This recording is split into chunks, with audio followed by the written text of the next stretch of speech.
So Joe and I just wanted to introduce ourselves really quickly, and apparently you have a long bio on the flash drive that you'll look at one day or not, because hopefully there's other more interesting teaching materials than our bios here. So I was on faculty at the Medical University of South Carolina for 10 years before we moved to Hong Kong. When we moved to Hong Kong, I started teaching AP psychology, which was all new to me because I needed to do things like take attendance. Which you don't need to do when you're teaching graduate students. So that was interesting, and I learned a lot from my husband, who's a physics teacher, and how to do things like that. This is our little family about a year ago when I graduated from high school. She's at college in Boston now. Phoebe is 16. The dog is really in charge of the whole family. And we'll see how he likes moving to Thailand this summer. I put that picture of Phoebe there because for those of you who have kids who are ages 3 and 4, like, take photos and torture them with Kohlberg stages and Piaget things and whatever you can find. Phoebe was being assessed for sleep apnea at the time. If you can imagine sleeping in that, it's not really comfortable, so I'm big on the reframe, and that was like, you are the only one I know who gets to pretend to be a baby elephant when you go to sleep. So she was very sad when she had to give that back. And her older sister was like, I cannot believe she believes that. But that's just kind of how it is. So in the past few years, I started being involved in APA governance. I'm currently chair of the APA membership board, which is a busy and interesting role and involves some international relations and internationalizing some of the syllabi that are available for teachers through a multi-divisional grant. And that's kind of it. I do lots of other stuff, kinds of things. Goals for the workshop: to provide, as I said, resources for immediate implementation, supporting quick demos as well as greater depth for difficult to teach topics. Joe and I both do lots of different kinds of psychology. I haven't taught IB. I've taken sort of first level IB class and recognize that in some ways it's a lot alike and in some ways it's pretty different. So we'll try to link more IB things for your IB teachers when we can. Expand your network of friends and colleagues. Well done, check. Keep doing that. To validate the already great work you're doing and increase self-advocacy for teaching, I feel like that's a really important experience that happened for me at this workshop like no other. The way Lee has set it up and with Nancy and Emily's support, I hope that you already feel valued and respected and appreciated, because that's what I came away with in 2011. I learned a lot, but I also felt like, wow, people care about what we do. So to that end, and with the 125th anniversary in mind, I also reached out to past presidents of APA who were textbook names that you might know. And so throughout the course of the next couple of days, there'll be mostly some email messages, but some comments directed to you specifically from people coming up. Fourth, to increase the dynamic nature of the field of psychology, some of these messages will address it, like 5% of what I learned as an undergrad is now current knowledge in the field. And last, to have fun with the rest. So the first is a message to you from Al Bandura, which truly was awesome in my inbox. And he said, I welcome this opportunity to say a few words at your workshop. As a discipline, we owe you a heavy debt of gratitude because some of the students you inspire in your classes will be the future stewards of psychology. The countless email I receive give testimony to your amiable and thoughtful teaching. They all, of course, mention the Bobo Doll experience.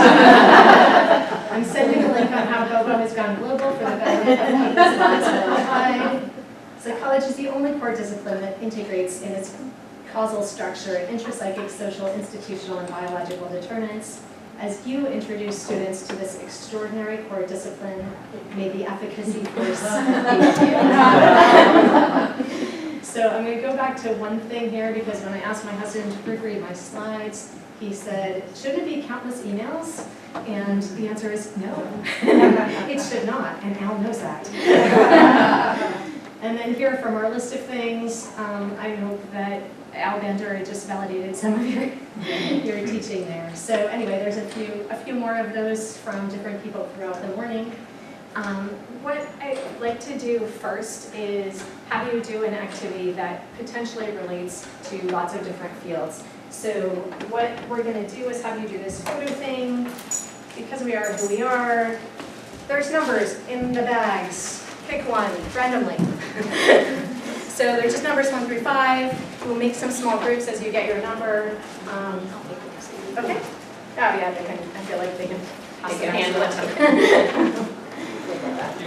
So the logistics of the room are pretty cool. So when you're all facing forward, you're facing forward. But if the front row turns its chairs, which slide graciously and rock, to the back row, you can just kind of flip around to people behind you. So once you get your number, we'll have like the 1s over here, the 2s in the back, the 3s in the middle there, the 4s on the left over there, and the 5s up here. And then we'll give you some drills.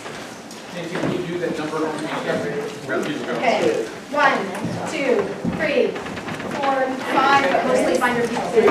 2. All right. 3's right here. Yep. Okay, leave everything in the right. Hi, I'm Julie. Debbie. Nice to meet you. Rhode Island. Nice to meet you. Oh, we're doing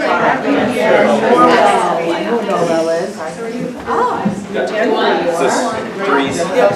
Yeah. I didn't even have to. I'm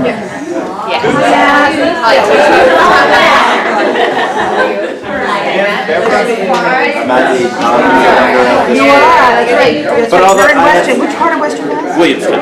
Oh, Williamstown. So, yeah. Yeah, that'll work, huh? I opened this attachment.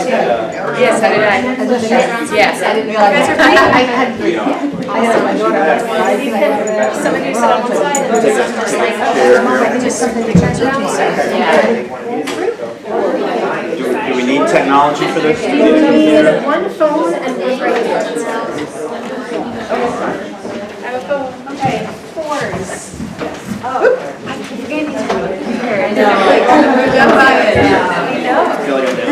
Fall back. I feel like a teenager, like, This is Little trick. Beautifully done. So, well played. Can I borrow your instructions for just a second? Thanks. So basically, in your groups, if you need to get a UL, you need a writing utensil for the group, and a phone to do, it's a photo treasure hunt. So a phone to take pictures as you go, probably just one. Otherwise, you are racing against each other. So it's a kind of on your marks, get set, go. Your team name and color, you don't really need to spend a lot of time doing. Come up with a thing and ask questions as you go. Ready, go. my phone's off, so I'm not recording. Is it back High five, there you go, boom, high five. What do you bring for? Do we have instructions? Give me this, or then packet. High five, one, right there, team colors. Thank you. Participating. Yeah, that's okay. Right, your actual names. So, right there, right? Wait, what is the first one? You're right. Wait, does it matter what order we write them down in? We're supposed to write our next one. Oh, that's good, okay, I like it. I'll write your name. Yes, we're good.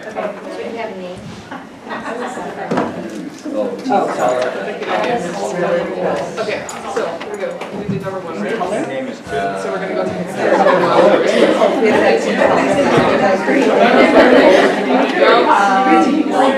With that name. Except for I'm the first one. No problem. You are sitting where you Spelled. Yeah. Oh, you're not so first. Right. Right, how do we do that? First, we travel the longest distance. But they'll walk around, it's like those marshmallows, they'll order. Kind of walk, just kind of have that hand in the air. So, I did not. I probably, and it's about 2.5 hours. All right, you take the photo, and we all done, is that good? Sounds good to me. Okay.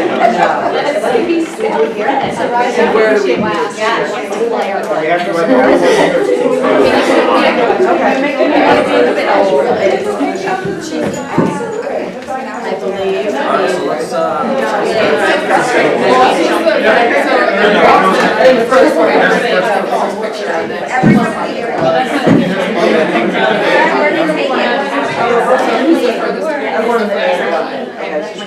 Oh, yeah. No, take time, take pictures. Swear to God, you're jumping. Just jumping. We just didn't jump around. I'd always do something.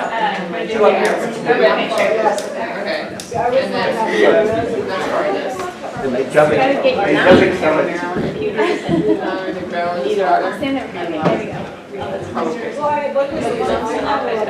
What's your name? Ready? Alright, 1, 2, 3. If I can have these surgery next True story. Okay. I think that's. Is that good enough? Perfect. Edit Feel the, free to flag me.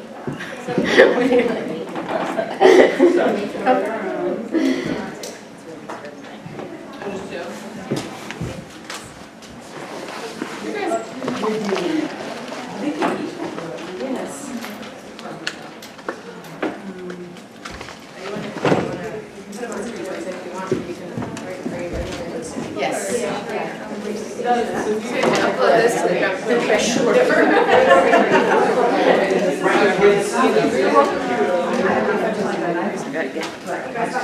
I think we just finished, we gotta get them all in the Dropbox, is that the idea? If you have a link. I think they have a link. Just Dropbox on my phone? Smart. I think the link. Oh, I never did put this in my car.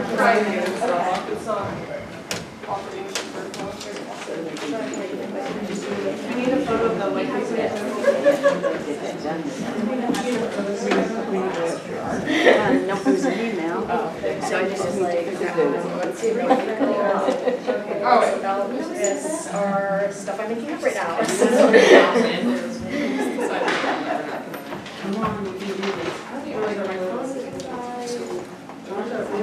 So it'll be 5 photos and still just take like 2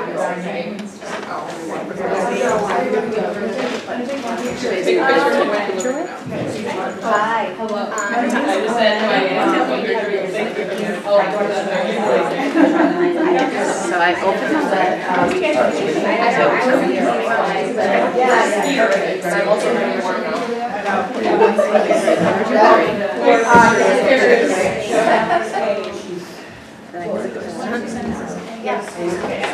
Not in Mandarin, so that's not at all, but my older daughter is studying separate. So I wasn't sure if I should include pictures.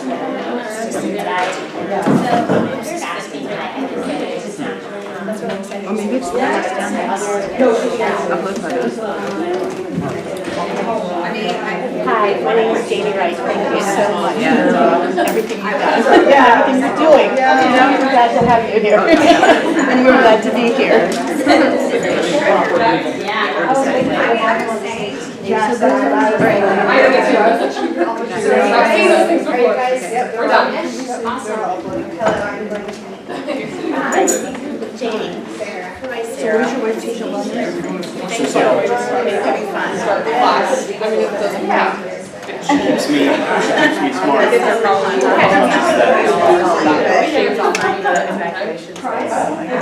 So you can go back to that link maybe? It teaches, No, but then we should go to college. oh, going to college. Hi, sorry to interrupt you all. Carlin, team 1. Carlin. Nice to meet you. There's a little message for you. Okay. Hope you're enjoying your summer. Credit for uploading. Nice to meet you. Carl, thanks for playing. That's very cool. You were, so, on Common 27 piece? We look positive. Thank you. Wow. Oh, if you go back. Being like a whole bunch of things. So I'll ask just for a couple of associations that you were able to make of this assignment to content that you teach. So I'll toss out the first one. Go ahead, Sharon. Coordinate goals. Okay, nice. Anything else? So she said superordinate goals. So the team coming together. Anything about ethics? Well, I mean, whether or not, like, the order in which we're supposed to take the pictures, and whether or not that was going to be kept track of. Okay, so that was a thing you didn't necessarily know. Could you really refuse to participate? I mean, yeah, not really. It was set up that way. So, interesting sort of teacher-student power dynamic relationship that happens in those things. How did you get into your groups? Obedience to authority. So that the social psych kind of piece of Random that. assignment. So you were randomly assigned to groups. Team one, can you hold up your picture thingy? This thing. So they have a very encouraging go team one sign with a balloon.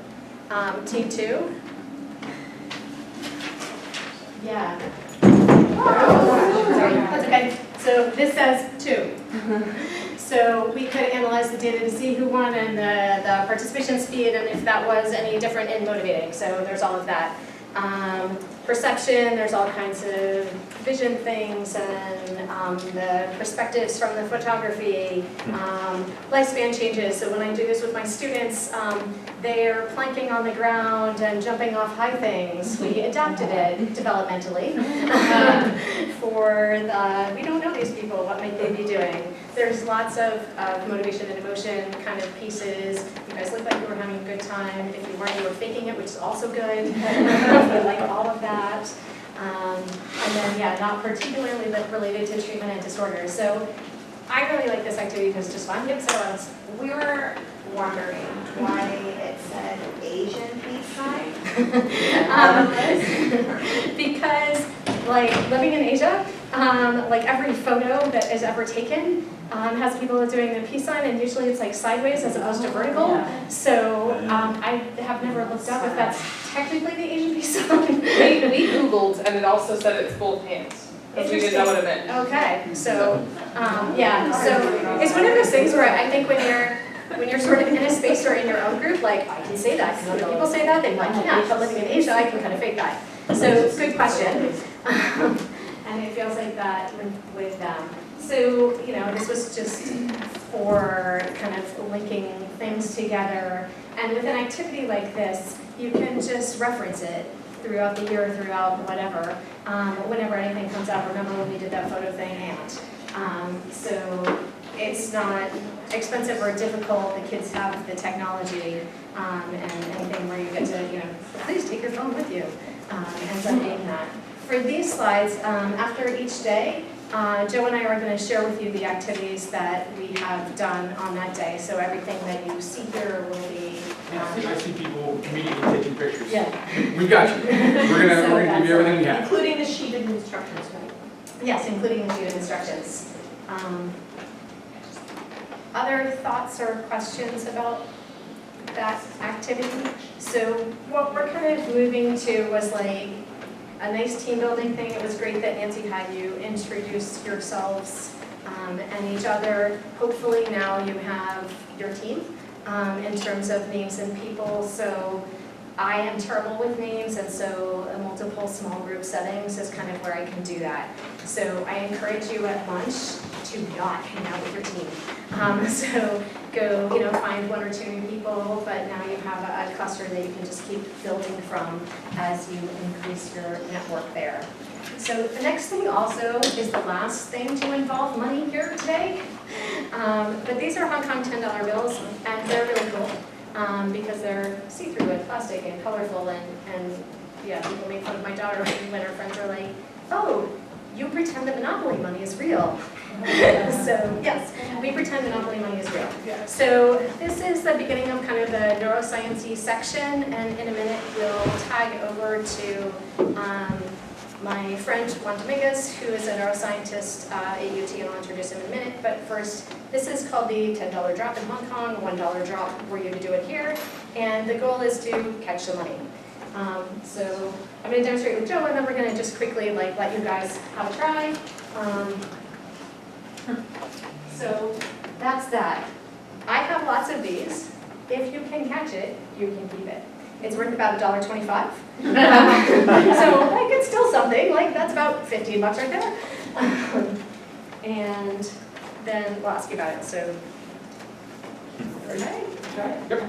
So, We're gonna like that. and if you try it and get it once, you have to do a second one. So we go for 2 out of 3. And some people can do it. Too close? What should I be? Well, see, now we got a whole bunch of. That's pretty impressive. That's what I think you're already touching it. Yeah, I think that's. Hang on the bottom. Yeah, I do the yards.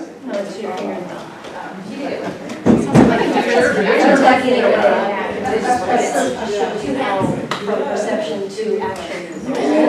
To wait for this one.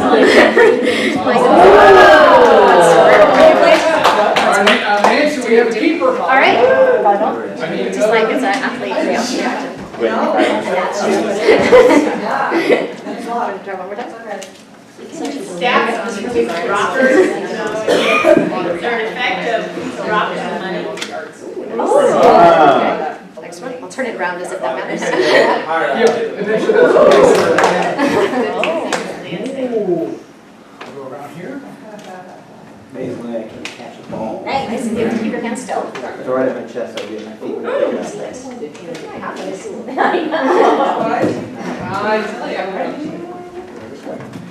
It's got like a plastic feel. Yeah, it's weird. This is like a living thing. It works. This row's on. Did you guys? It is really cool. We're good. Nancy, I think I'm giving away your money too easily. Okay. I need one more.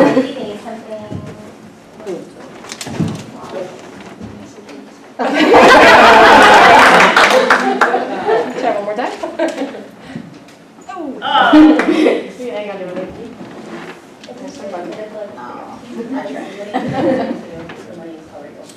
Okay. Nancy, we have 2 people here. Yeah, we're the. Oh, okay, James and Carl, we're trying. Okay. Oh, you can try. Yeah. Just keep it cash.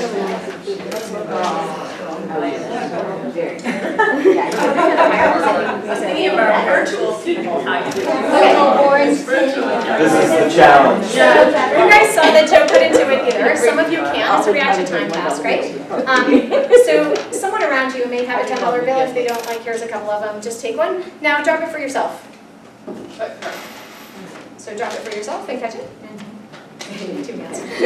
Okay, so if you look at that, here, Julie, here we go.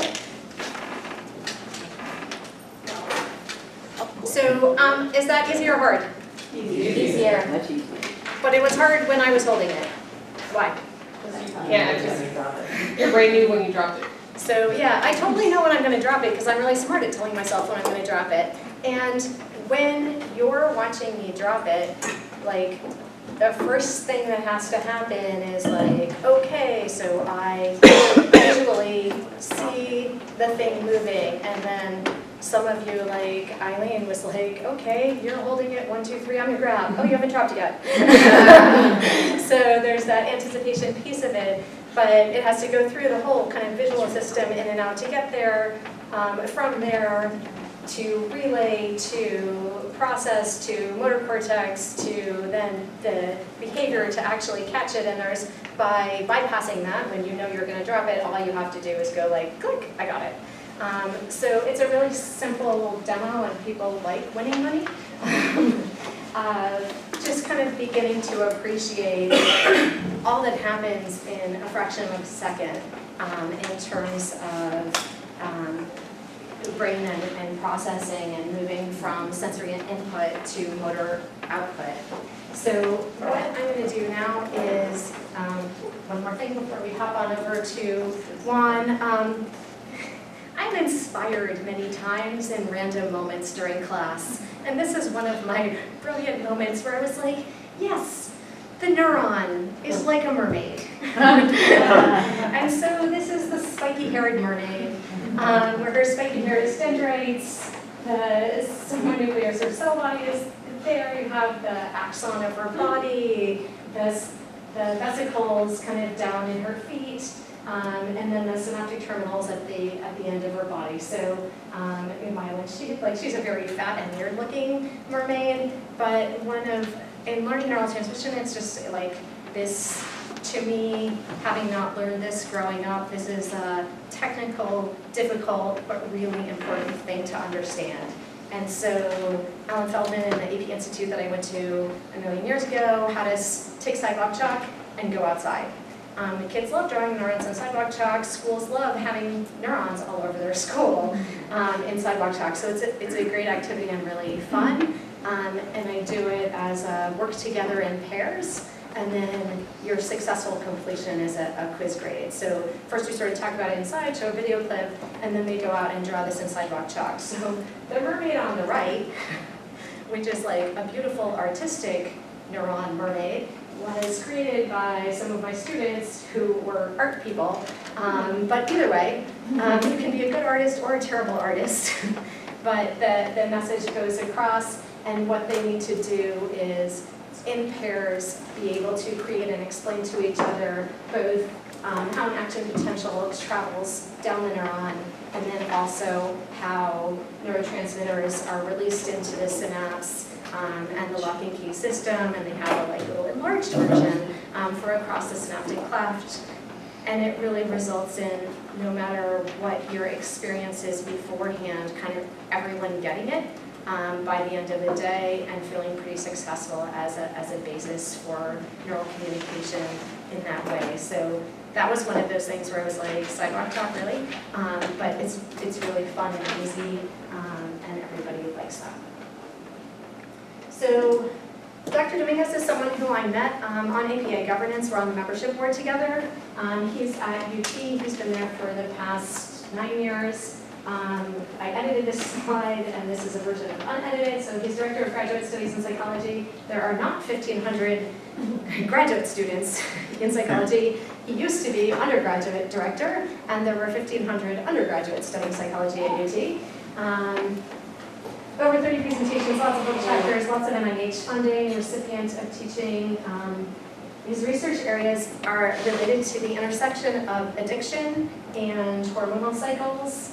And we did a Skype class with him, and he's really interesting and a lot of fun, so I'd like to introduce him to you. He's going to take you on a little bit of a tour of his lab and do some neuroscience. So let's video switch. We'll Skype him. And please, PC. Yeah. So he's been waiting while you've been taking pictures and running around outside. And this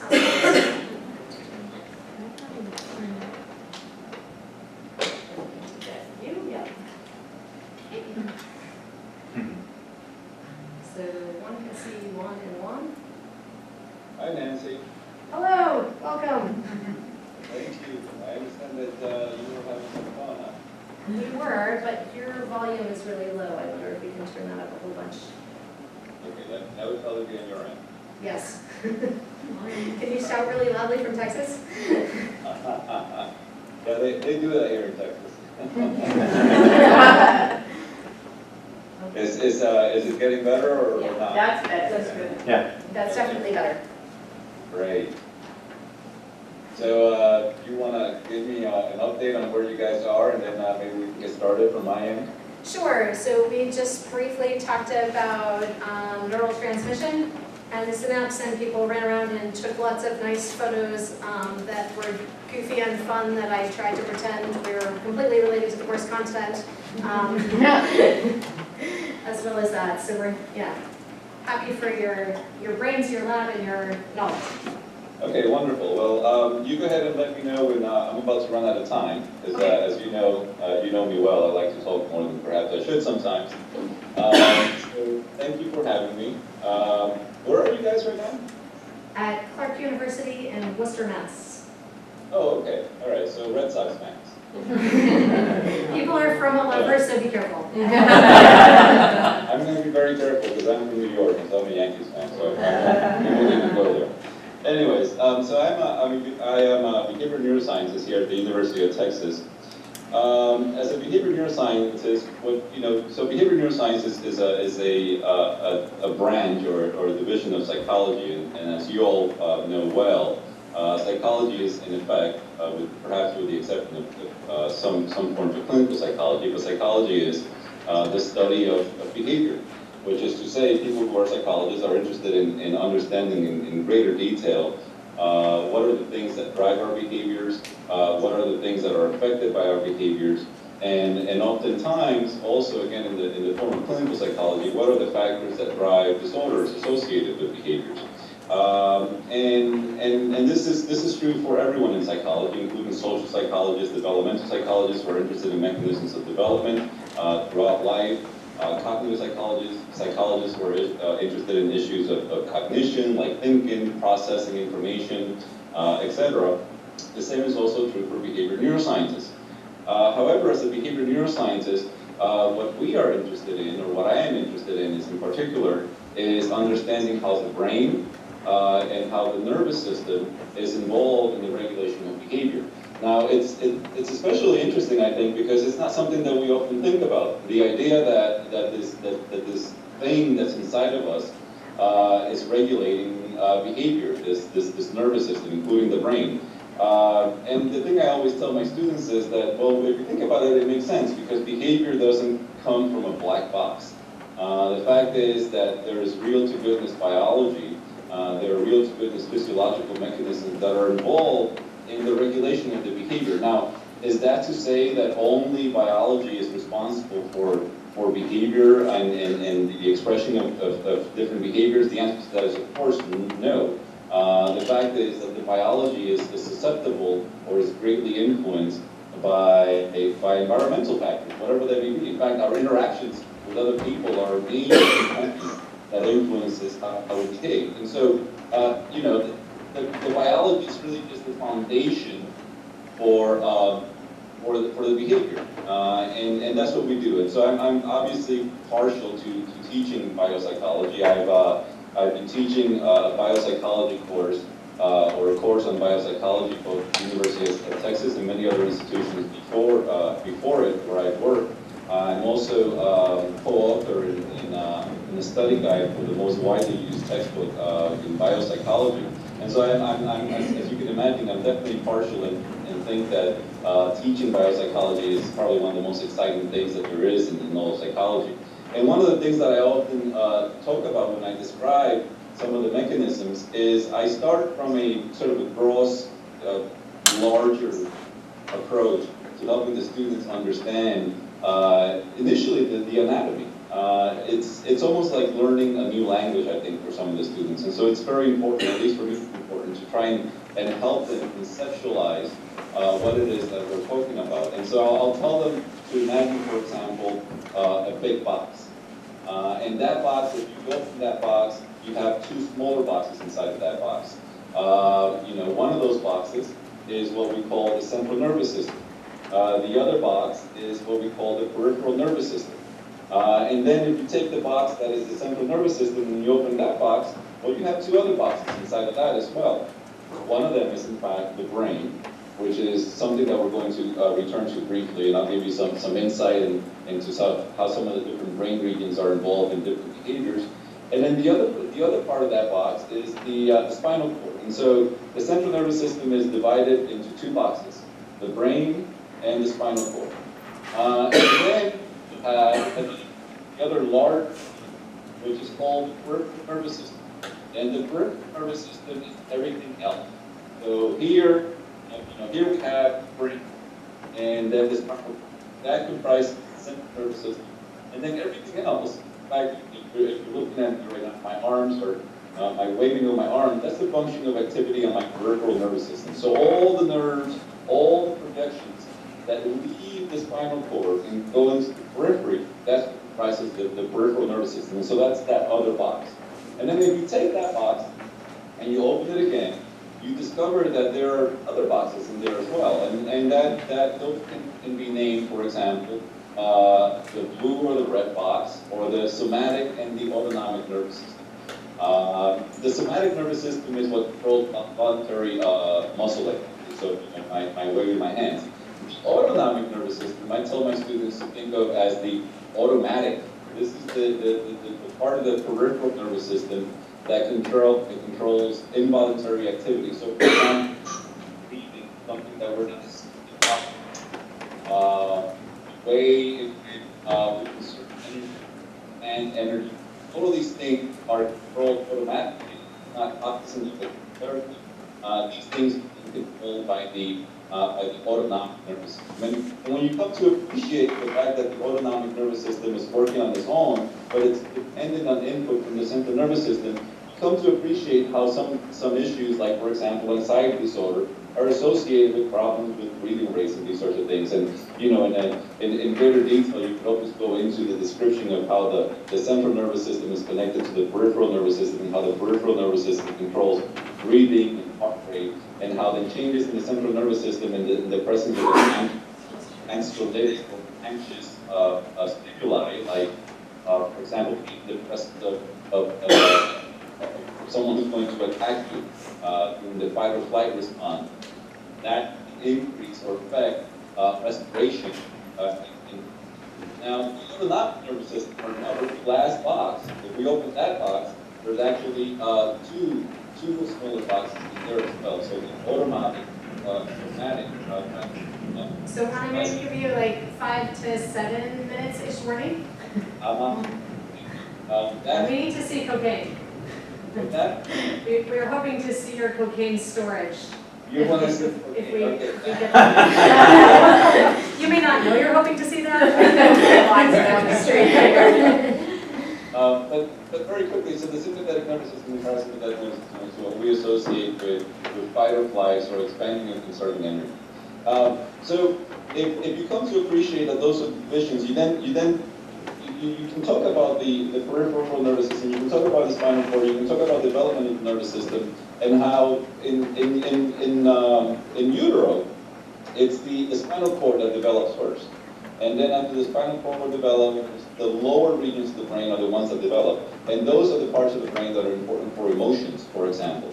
And that stands to reason, because when a baby is born, the baby is mostly responding to reflexes. So, you know, if you stimulate the palm of the hand, you get the gripping reflex. If you stimulate their lips, they start to suckle response. These are all reflexes that are controlled at the level of the spinal cord.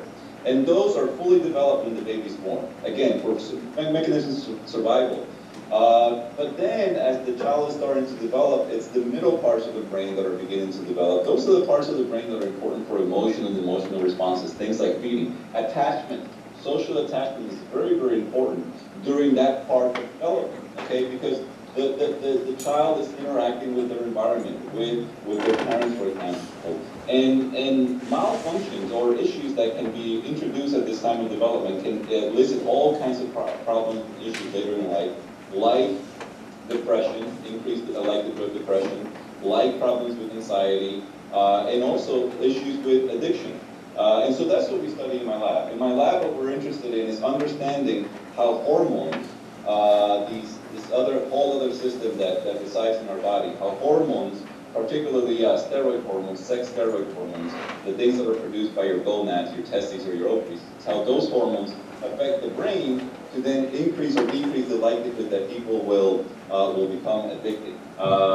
And so that's basically what we do in my lab. And I can show you some of the things that we do in my lab. So I'm going to take the laptop now, so we're going to move around a little bit.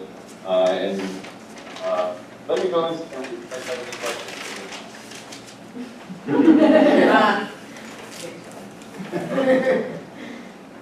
give me a hand.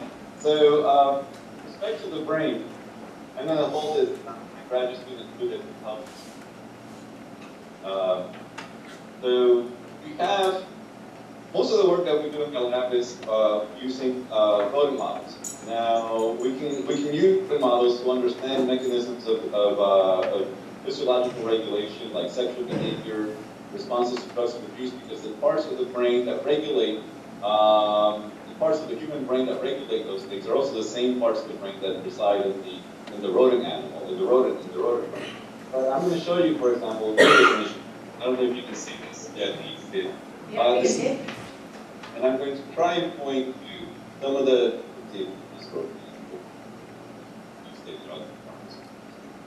all right, I don't know if you can see this. Okay. Here is, in this part of the brain, is where, this is the fully developed adult part of the brain. This is where most thinking goes on. However, the back of the brain and the lower regions of the brain over here, these are the parts of the brain that we study. And this is where you find, thank you, Julia, this is where you find the limbic system. The limbic system is the system of the brain that regulates emotions. And this is what we study. And so the system that regulates emotion is the system that is hijacked. Thank you, Julia. Well, Julia just brought the cocaine for you guys. We get the cocaine rigorous process. I go to downtown Austin and I wait by an alleyway. We get it from the National Institute of Drug Abuse. That's where we get our funding. And so they also provide us with the drug to give to the animals. But anyways, as I was mentioning, the parts of our brain that regulate emotion, things that make us feel good. So for example, if you're hungry and you eat food, that makes you feel good. That's reinforced, that's rewarding. Mating behavior, reproductive behaviors, or sexual behaviors. These are all things that activate or increase activity in this part of your brain. Those are the same brain regions or the same system that is hijacked or subverted by drugs of abuse. For example, I did a study many years ago where I looked at increases in levels of a neurotransmitter called dopamine in the brain of rats during sexual activity. And the level of this neurotransmitter went up about 25 to 30%. And if you took the same animal and you gave them cocaine, the levels of that same chemical in that same part of the brain went up to about 400 to 500%. So you can imagine an animal that just experienced sexual activity, and you can see the increases in levels of this particular neurotransmitter, the feel-good neurotransmitter. And then you can imagine that levels go up just about 25% or about a quarter. You give that same animal drugs like cocaine, the levels go up about 500 or 600%. And that helps you appreciate how it is that things like addiction can develop. Also, in my lab, we look at, let's see if I can get this to come out. I don't know if you guys can see this very well. Hey, Julia, can you get the light for me, please? Thank you. I don't know if you guys can see this. We do a lot of histochemistry where we analyze the brains to analyze for changes in protein levels.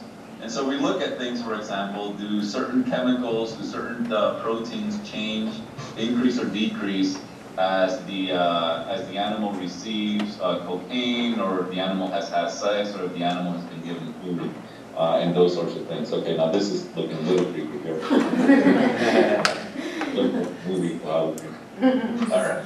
So basically that's what we do in the lab. So we're interested, one of the interesting things about what we do is, we've become especially interested in lately, is sexual dimorphism or differences in gender in response to drugs of abuse.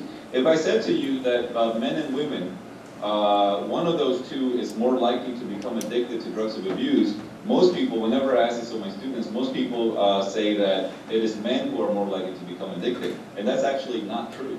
All things being equal, women are more susceptible to the psychoactive effects of drugs of abuse, including cocaine, methamphetamine, heroin, and any one of these other things. It's simply that because of cultural and social factors, men have greater access to these drugs, and that's the reason why more men abuse the drugs.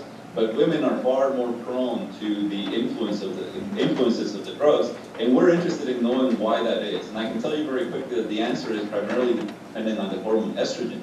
Women have more estrogen than do men, and estrogen seems to be the hormone or the factor that is making women more susceptible to drugs of abuse. In fact, very quickly, a study was done by NIDA many years ago where they brought in women who were addicted to crack cocaine into the laboratory in Baltimore, in Maryland, and they gave them crack cocaine to consume in the laboratory.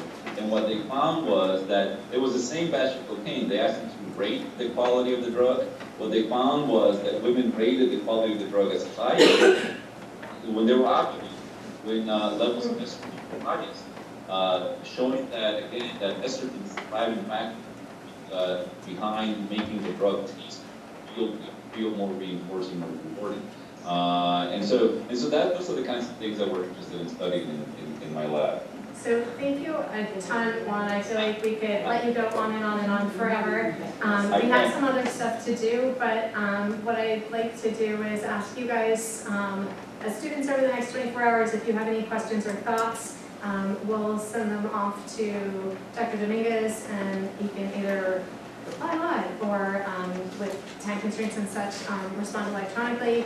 I wanted to show you this, because it's neat to see like, oh, here's the brain, Julia, as well as, oh, here's the cocaine. And the understanding of sort of how then the textbook neuroscience of like all these parts memorizing, but really how they work and feel and have practical implications.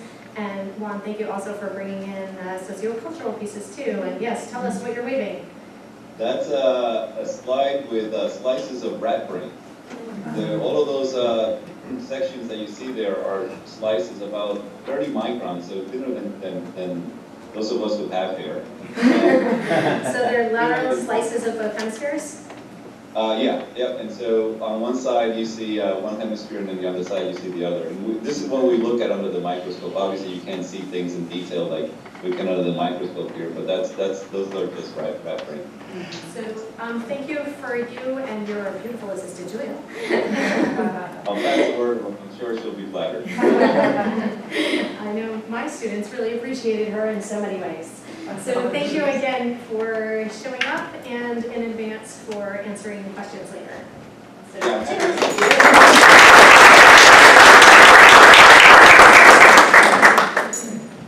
thanks,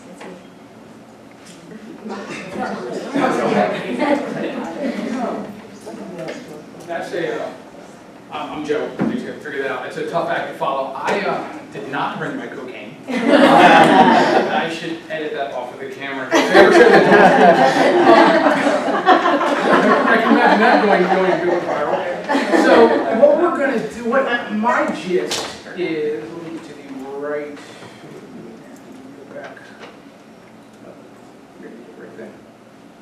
So I think we go back, yeah. There exactly. we go. Okay.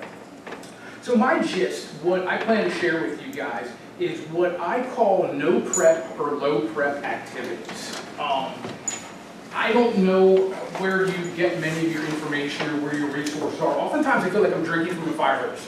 I get sources from here, and they're all good. And I don't know what to choose, and I get overwhelmed, and sometimes I try to do too much, and I don't do any of them very well. So what I have here, and I'll share all of them with you, but I have a pretty large scope of them. And they start with Unit 1. We go on for quite a few pages all the way through. So I don't know if we can interact with all of them today, but we'll pick some of them, try them out, kick the tires. And the gist of these is, even though I may or may not have developed them or tweaked them, please feel free to take these, or as Nancy's really cool group activity, tweak them your own, make them work for you. And I always call my first period every morning. So in the last 5 minutes, what I'd like you to do, and this is the last 5 minutes before I pass this back over to Joe, find a partner or two, and this is sort of the continuation of the statistics and research design piece of things. So now they understand measures of central tendency, they can talk to variance and standard deviation in a basic way where they understand what the concepts are. You've done something with operationalizing things. This is a little bit of a review of that, and independent and dependent variables. And I'll ask you, like, you guys to be 1, 2, 3, basically just generally assign, like, you guys get a topic, numbers 1 through 10. It doesn't, like, the topic doesn't matter at all. So for you now, just like find a partner and either pick a number or pick a topic, it doesn't matter. But what you're meant to do is have operational definitions, and then design a correlational study and an experimental study about them. And I tell them that there are no ethical constraints and no financial constraints. And I like doing that because it makes them think about it, and then I talk about, okay, so we actually do have ethical constraints. What are the ethical constraints and why? And realistically, you're likely to also have financial constraints, but it's that. And then when they're like, I don't know how to measure, screen time and fitness is easier, but like, how do I measure homework? And it's like, you can, however you want, it doesn't matter, but you're operationalizing it. And so they do that. Or how do I measure stress? Like, good news for you, there's previous researchers who have designed and validated measures and scales, and you can either do biological determinants or survey kinds of things, but you don't have to design it, it's there. So use those things, and please don't make up your own measures all the time. They exist. So if you can take kind of 4 minutes to just start even operationalizing the definitions, it's pretty helpful.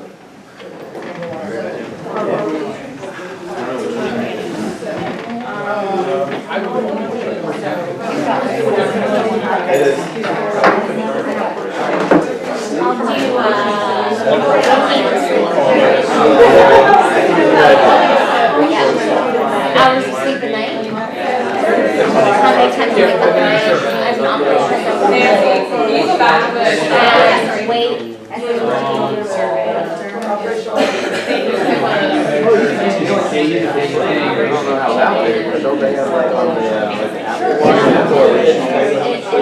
It tracks your sleep cycle, everything, So Brian, all these kids Apple Watches so we can track their sleep. Because I have an unlimited budget and trouble with no more. That's really true, like, there's something that they talk in terms of physical activity data and sleep data. Nicely operationalized.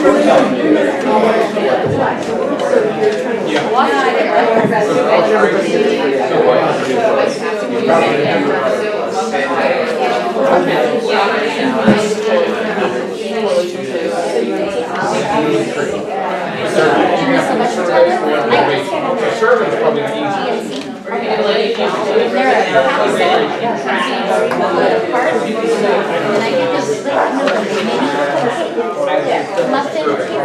This is big thing, because like one household can afford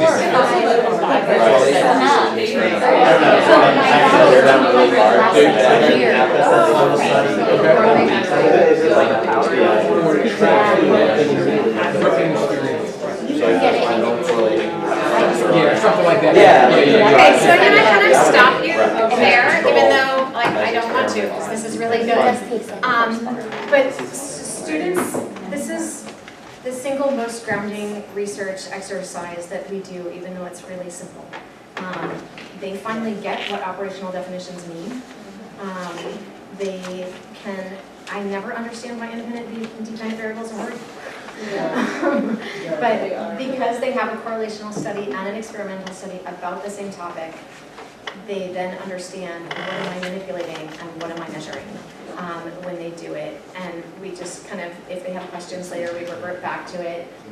It's always good because some people's, if they share with each other, some people's are fabulous and some people's aren't. And when someone's fabulous, I can just identify it and be like, this. When you feel confused, you're going to think of this in those examples. And it's sort of just this progression of activities really gets at the essential core of statistics and research design methods and ethics and research ethics in a way that's there. And what I'll also share with you in my happy folder is research design for your reference, informed consent. So this is from a million years ago. 2001. So this is a study that I did promoting physical activity in African American women with hypertension that was funded by the American Heart Association a million years ago. But I feel like one thing we don't ever get to see is what does informed consent look like. So this is, written at a third grade level. You walk through it with people if there's any question about their understanding. You'll be randomly assigned. This means you have a 50-50 chance of being assigned to one group or another. So I just wanted to share it with you in case you had any interest of, what does that look like? How do you explain it? What are the risks? And these are, real risks. And the cost to you, the compensation, that's a pretty big chunk of money. $100 pre and post for that, and the ethics associated with paying people who don't have tons of money for their participation. That they were doing blood draws, exercise stress tests, and participating in a group, in an 8-week group. So all of that is just kind of there with kind of what it happens, but just wanted to kind of toss out a little bit of the research ethics and what that looks like. And this is all the stuff that I will share with you. And I'm going to do that. I think Joe and I will try to do that tonight. Lastly, before Joe gets back to it, for most of you, I think you were both appreciative and had your teacher worlds kind of rocked.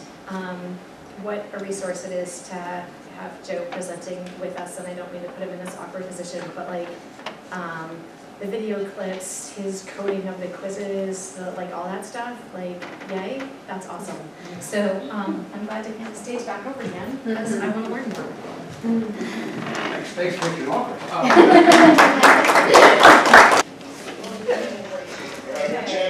Just kidding.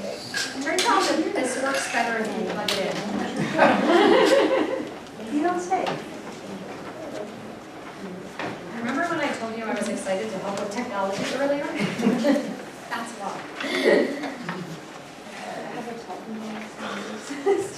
Race, the final frontier. No matter what channel you watch, no matter what feed you aggregate, it seems like everybody everywhere is talking about race right now. And when everybody everywhere is talking about race, that means sooner or later you're going to have to tell somebody that they said something that sounded racist. So you need to be ready and have a plan in place for how to approach the inevitable that sounded racist conversation. And I'm going to tell you how to do that. The most important thing that you've got to do is remember the difference between the what they did conversation and the what they are conversation. Those are two totally different conversations, and you need to make sure that you pick the right one. The what they did conversation focuses strictly on the person's words and actions and explaining why what they did and what they said was unacceptable. This is also known as the that thing you said was racist conversation, and that's the conversation that you want to have. The what they are conversation, on the other hand, takes things one step further and uses what they did and what they said to draw conclusions about what kind of person they are. This is also known as the I think you are a racist conversation. This is the conversation you don't want to have, because that conversation takes us away from the facts of what they did and the speculation about their motives and intentions, and those are things you can only guess at, you can't ever prove, and that makes it way too easy for them to derail your whole argument. And that is the part that's crucial to understand. When you say, I think he's a racist, that's not a bad move because you might be wrong. That's a bad move because you might be right. Because if that dude really is racist, you want to make sure you hold him accountable and don't let him off easy. And even though intuitively it feels like the hardest way to hit him is just run up on him and say, I think your ass is racist, when you handle it that way, you're actually letting him off easy, because you're setting up a conversation that's way too simple for him to derail and duck out of. Just think about how this plays out every time a politician or a celebrity gets caught out there. It always starts out as a what they did conversation, but as soon as the celebrity and their defenders get on camera, they start doing judo flips and switching it into a what they are conversation. I have known this person for years, and I know for a fact that they are not a racist, and how dare you claim to know what's inside their soul just because they made one little joke about watermelon tap dancing and going back to Africa. And then you try and explain that we don't need to see inside their soul to know that they shouldn't have said all that about the watermelon, and you try to focus on the facts of the situation, but by then it's too late, because the what they are conversation is a rhetorical Bermuda Triangle where everything drowns in the sea of empty posturing until somebody just blames it all on hip-hop and we forget the whole thing ever happened.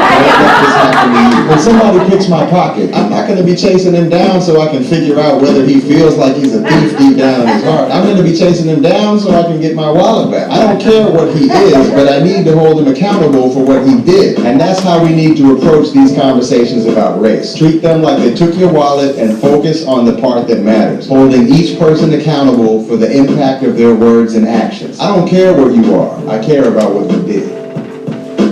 Okay, so I really like that because, okay, it's whatever bad things going on. Okay.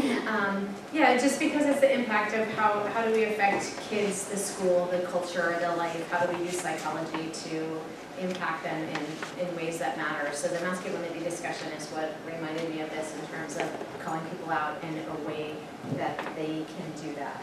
So this now is totally unrelated. Have you seen the geography lesson for reasons?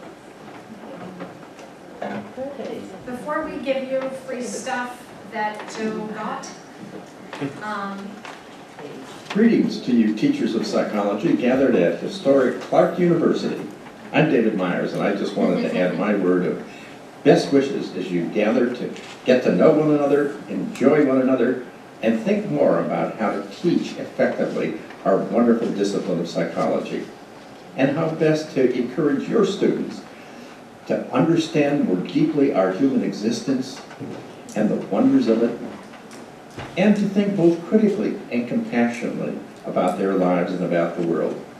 Enjoy the process, enjoy one another, and my very best wishes.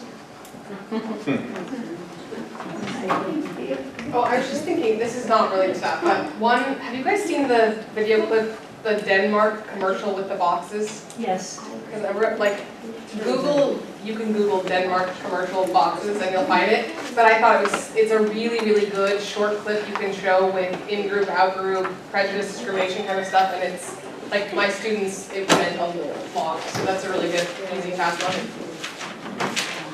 Cool.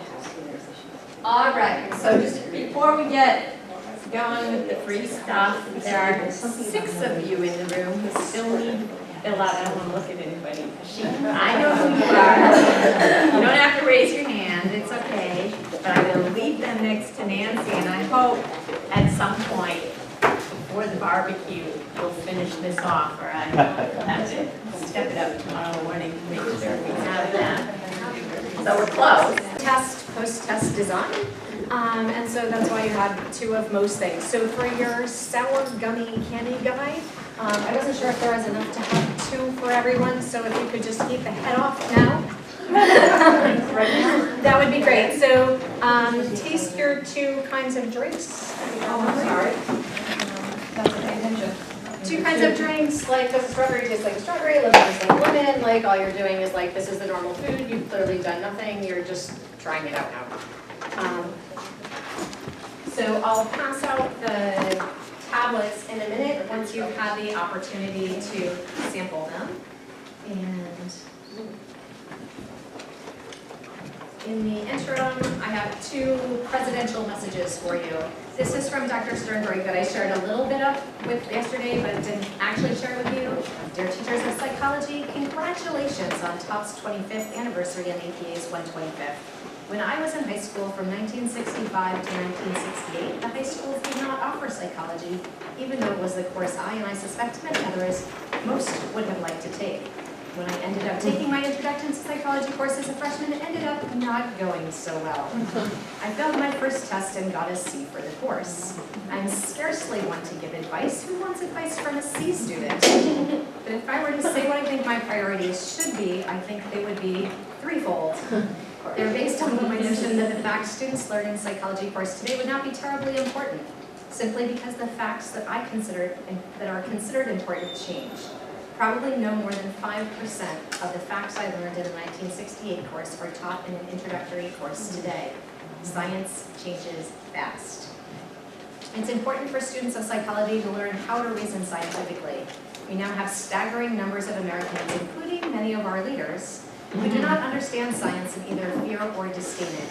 This ignorance, today celebrated by some of those who experience it, who cares what experts say, is leading our nation down a path to a ruin, as evidenced by our withdrawal from the Paris climate deal by people who think they know better than all the scientists.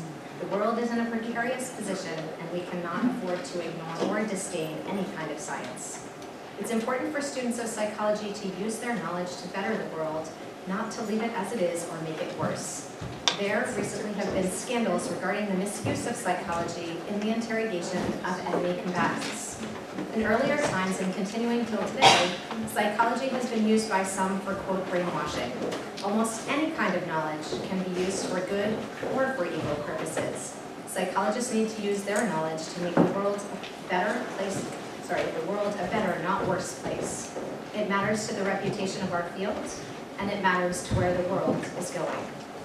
When I took Intro to Psych, the conventional wisdom was that if you want to understand yourself, don't major in psychology. Some of the professors wanted hard-headed students who were interested in research, not future clinicians. This was a terrible mistake. Clinicians need scientists to provide them the latest knowledge, but scientists need clinicians to apply what psychology has to teach people to better people's lives. The divide between scientists and clinicians has always been a phony one, and its continuance benefits no one. Have a great meeting. Best, Bob. So Bob also was like, oh, I'm really interested in your story. How did you get to Hong Kong and where are you going next? And, you know, would love to meet you sometime. And I was like, oh, Bob, I'll be in the area of Yale, you know, in 2 weeks. I'm available. So, yeah, not sure what that means. So we'll see. Jessica said you wanted to have bring your dinner and bring your council. Bring the kids along.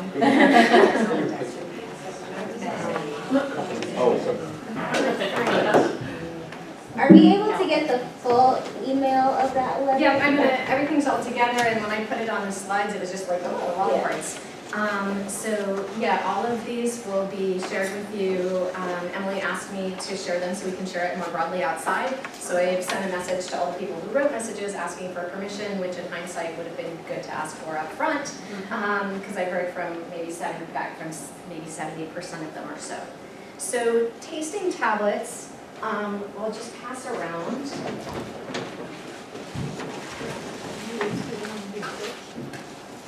Thanks. Pass around. I can hold You don't- yours. Oh, I got it. Just There packs wasn't like a one. package away. One each.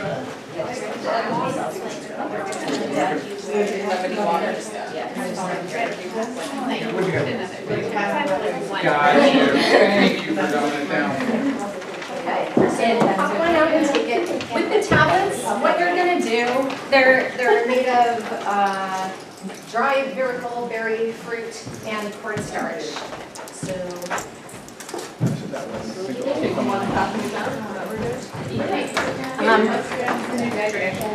What you're gonna do is, now that you theoretically have tasted everything on your plate in your pretest thing, taste everything. Just because like, I did not trick you in terms of making weird things, you should taste everything. And then you put the tablet in your mouth, swirl it around, let it dissolve, let it like fly all over. It takes like 4 or 5 minutes to dissolve, and while you're dissolving your tablet, I have a video clip for you to watch from another past president. And it seemed like a good thing because it's hard to be patient with the tablet. So basically, like, now you've done your pre-test, then your tablet dissolving for a while, and your post-test is going to be in like 10 or 15 minutes. So you can. Does it matter which one that we drop our tablet in? You're not dropping your tablet in, you're putting it in your mouth. Let it dissolve in your mouth. Other tablet ingestion questions? Okay. It has kind of a weird flavor to it. It's not terrible, but it's not really great either. Okay, would have been nice to share this with you. Okay, so that's what they are. You're letting it dissolve. Dear psychology high school teachers, It gets better. I'm Diana Harper, and I want to thank you for allowing me to talk to you today. You are my real heroes. You are the real heroes in psychology, because you're the ones who debunk the myths, explain the value of our discipline to millions of people who will eventually vote, and help students with their very real problems, or at least tell them where they can get help with their very real problems. All the major killers of young and old people, and many of life's heartaches and joys are rooted in psychology. Smoking, obesity, reckless driving, prejudice, drug, alcohol abuse, depression, violence, but there's also love, creative expression, friendship, and so much more. By teaching psychology, you correct misinformation about the nature and the value of our discipline. And we can never know the long-term effects of what happens when we teach. Sometimes it will be years later when something a student learned in your class will make his or her life better, and sometimes the effect will be immediate. I've taught intro psychology for decades, long before many of you were glimmers in your parents' eyes. Now there have been many changes. I've always thought of psychology as an applied course in critical thinking. For example, when you teach research methods, you're making abstract concepts immediately applicable. Suppose two students are arguing, for example, who's the biggest hip-hop star? And then it's time for you to come in and say, well, we need an operational definition here. Similarly, someone's waiting for someone who is late, and they've been late 2 or 3 times. You can ask about sample size before they make a generalization. When a student offers an opinion, for example, intelligence is mainly determined by nature or by nurture or something else, you can immediately ask for the evidence, for the reasoning. Can they think of counterexamples? What's the authority on which they're basing this? And so much more. Also, you can always ask them, can you think of a reason why you might be wrong?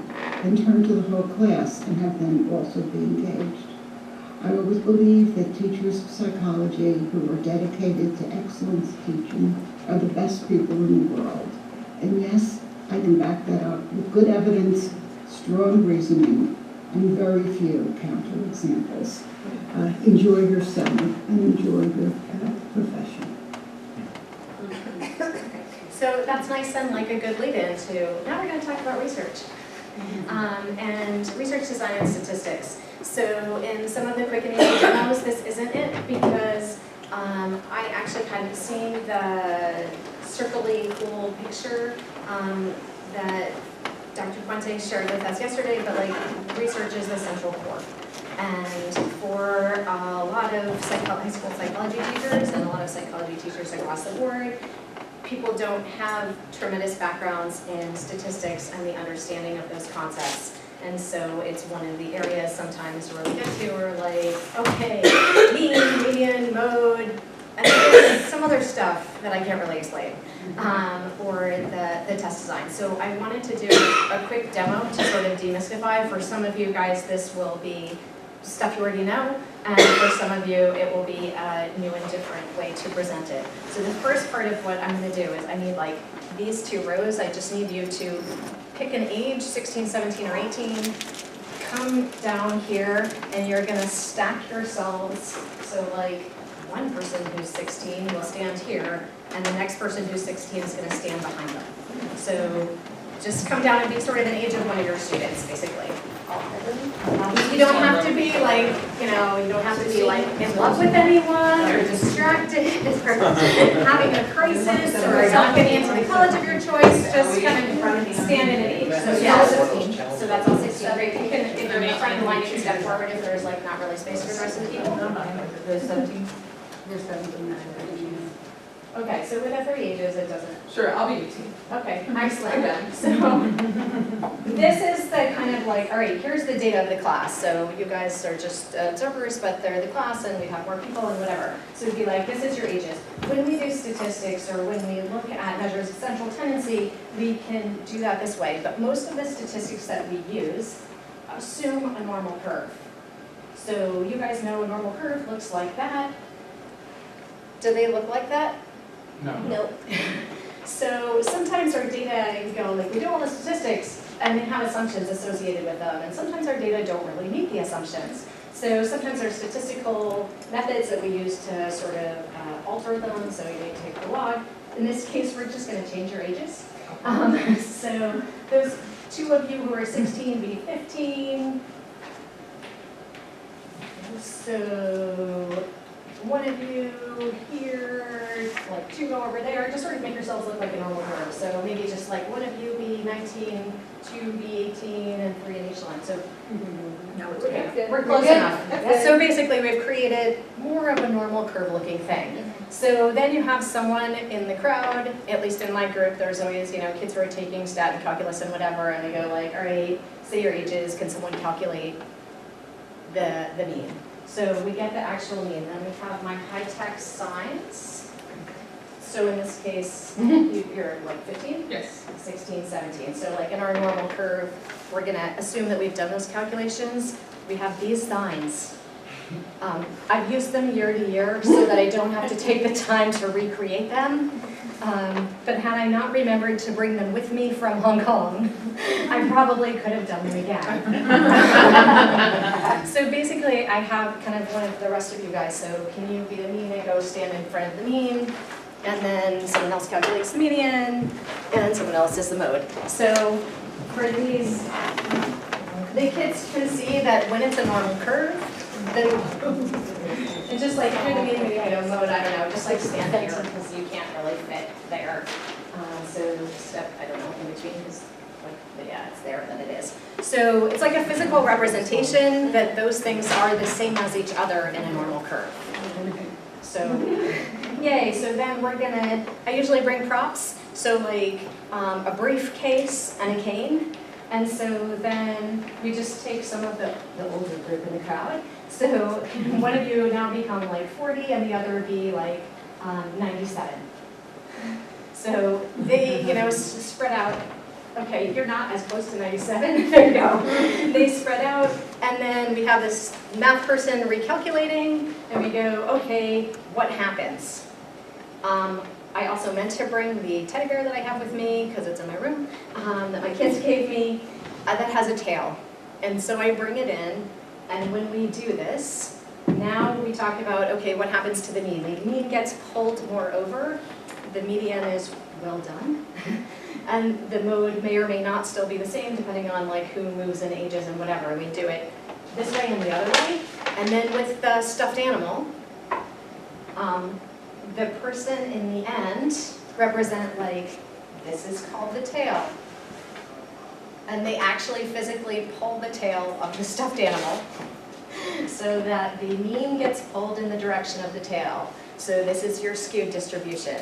So the distribution is named the direction of the tail. The tail is what's important. That's what we're pulling on of the poor tiger stuffed animal, and the mean gets pulled that way. And so often we get kids confused of positive negative skew and right and left and what's it called. So like it's named the direction of the tail. When they have the physical tail, they do that. You guys go back in. Maybe you're 18, 19 again, and then we take like some younger people and like a jump rope and a rattle and like toss it the other way and do that quickly with, okay, what's this called now? So that's all good for like mean, median, and mode, which most of them understand anyway, but it's an easy representation to see how the mean gets more pulled out, and then skewness. What's typically more complicated for kids is you say standard deviation, and they go, I have no idea what that means. And it's like, okay, we're just going to do it. So mean, median, and mode, you can go sit down, let me collect your very important signs. And you guys, for your ages, we're going to talk about standard deviation as just a measure of spread. So you may or may not be great mathematicians, but your job right now is to calculate, we've said the mean is 17.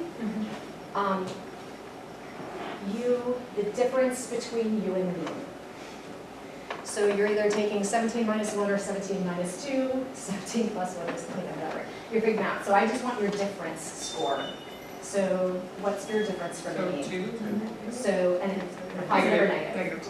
So we take our calculator person, and they're adding this. So -2. Negative 1. Negative 1. You can say 0. Yes, you can say 0, 0, 0. 1, 1.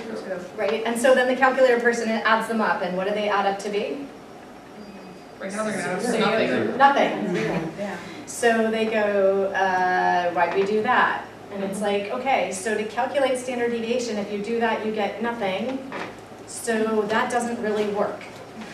So what do you need to do to make this come into a number? And usually someone comes up with like, I don't know, you could square it.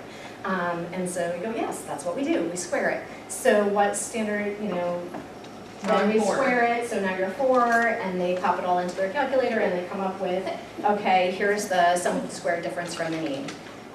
Divided by how many people do we have, and then we have kind of the idea of that's what standard deviation is about. It's just the average distance from the mean. So that's our understanding. How spread it out is just the average distance from the mean. So now, like middle people, you stay the same. End people, you're just gonna all go like maybe 2 years or 5 years or whatever, spread yourselves out a little bit. So now it's like visually clear to students that this is more spread out than it used to be. And then they do the same calculation. So again, no one's actually doing the math.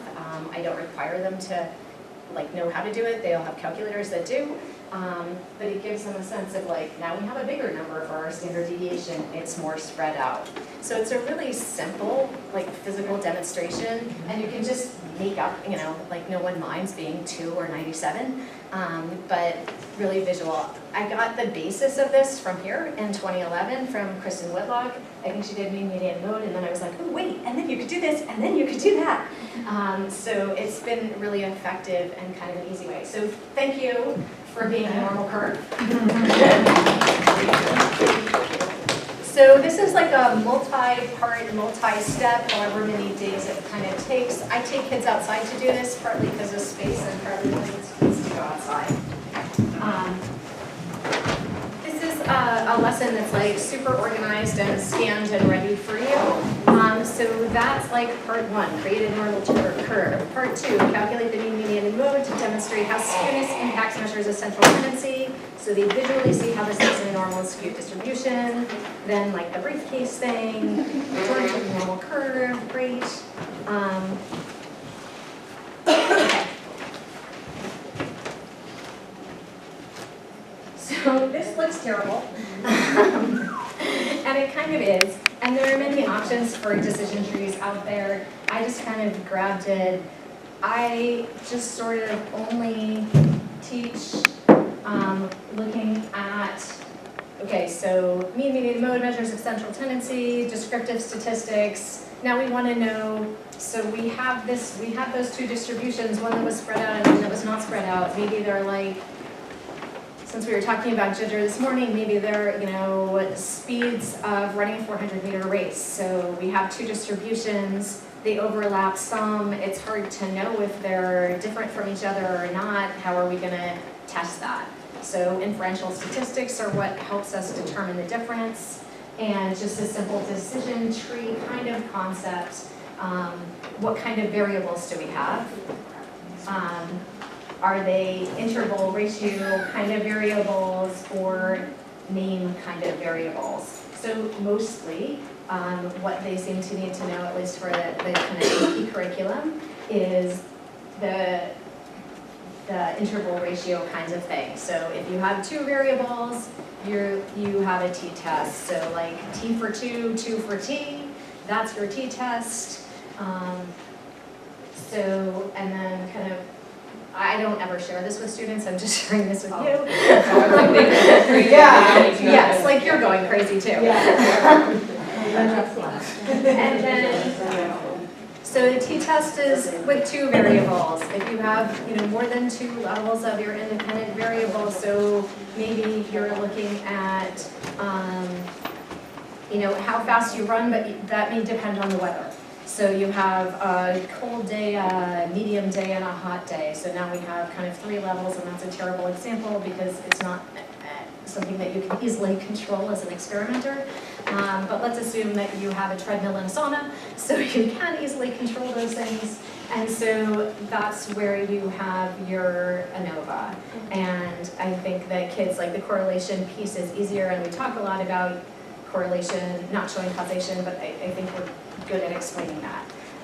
So the difference between, and then the types of ANOVA and variable models of that and controlling for other variables, like they don't need to get that, but just like if you have 2 levels of your independent variable, you have a t-test. If you have more than 2 levels of your independent variable, you use an ANOVA.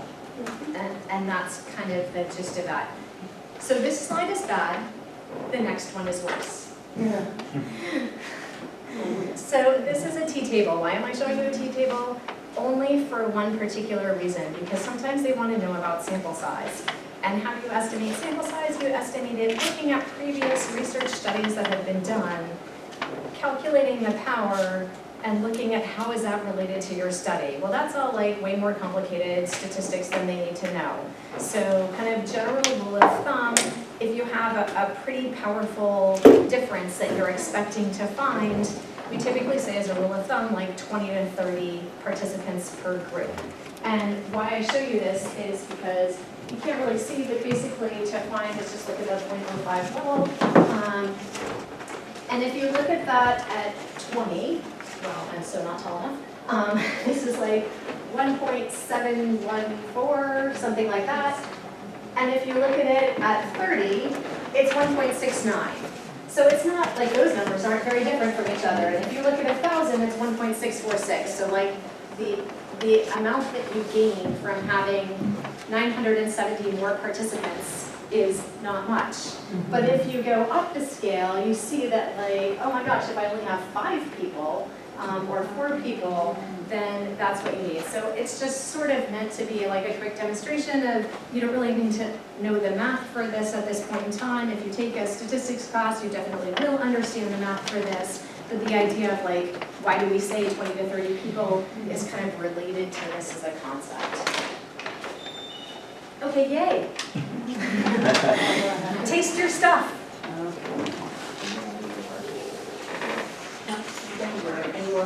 Doesn't matter the order.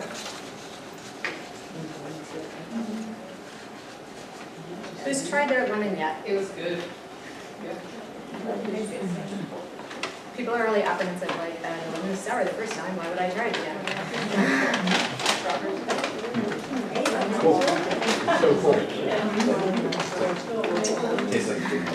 And your strawberries? They're like delicious. Do you have any more lemons? Because Yes. it tastes really good right now. There's like a whole extra bag of lemons because, yes, that's what happens in class when people are like, can I have more lemons? And it's all good and it's just like, be careful because your tummy and your mouth can only handle so much citrus.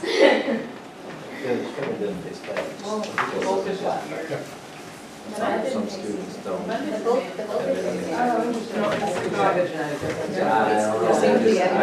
give you 3 of them.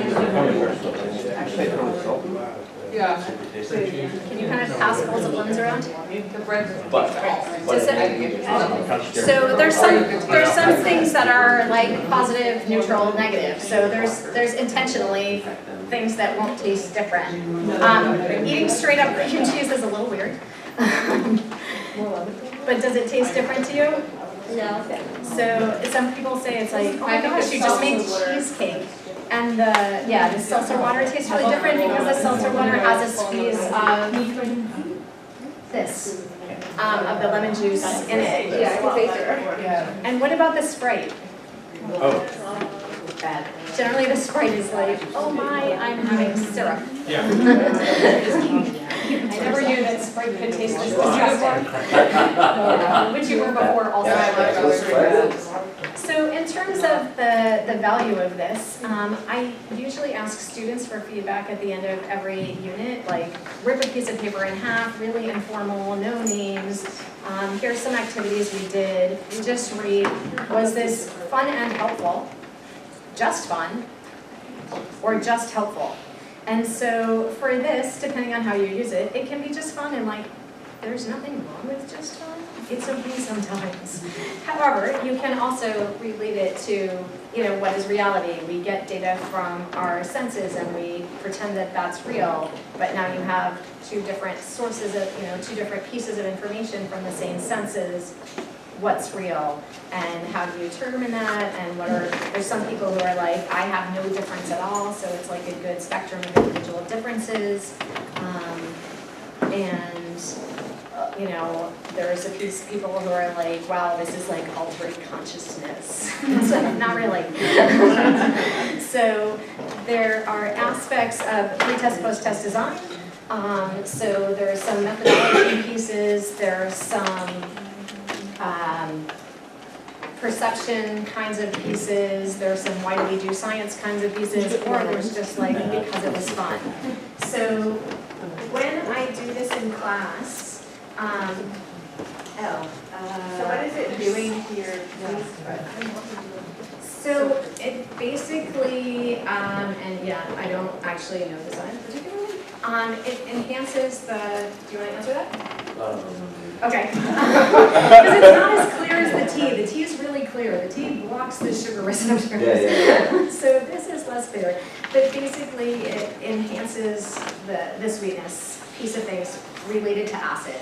So anything that has a degree of acidity tastes particularly sweet. So tomatoes taste really weird because they're sweet tomatoes, which is not quite right. It says it coats your taste buds and temporarily alters their shape.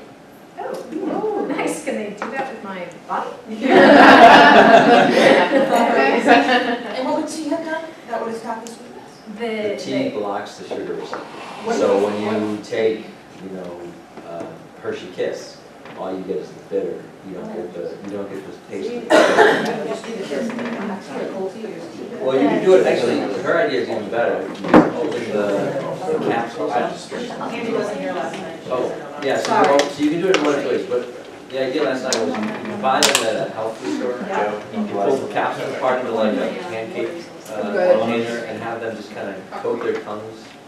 Sorry. I was gonna say, Okay. yeah. Everyone else, so let's do. Tastes I like can- hot I donuts. have the lab. That's for their advertising. Okay. So for doing this in class, That's what I get. Order my line. what I do, like what we did today was kind of a page too. I asked her to go get the list of everything.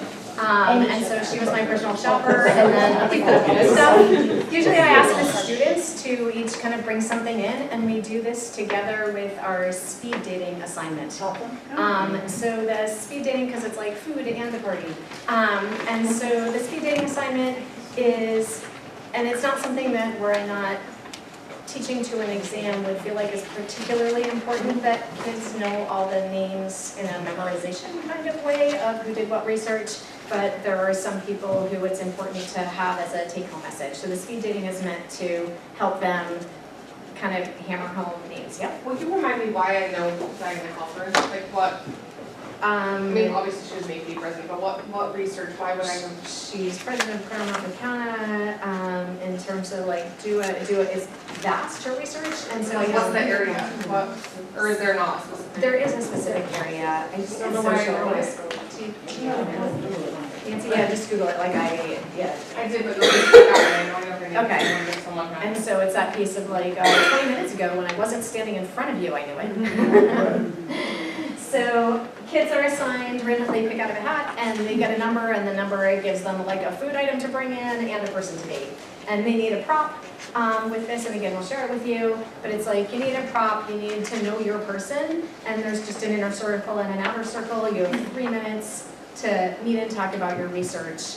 At the end of this, I have them, I don't know if it's not here. While Nancy's looking, I'll just throw in to give her a break for a second. I'm sure a lot of folks, if you have seen it or haven't seen it, you can do speed dating with brain parts.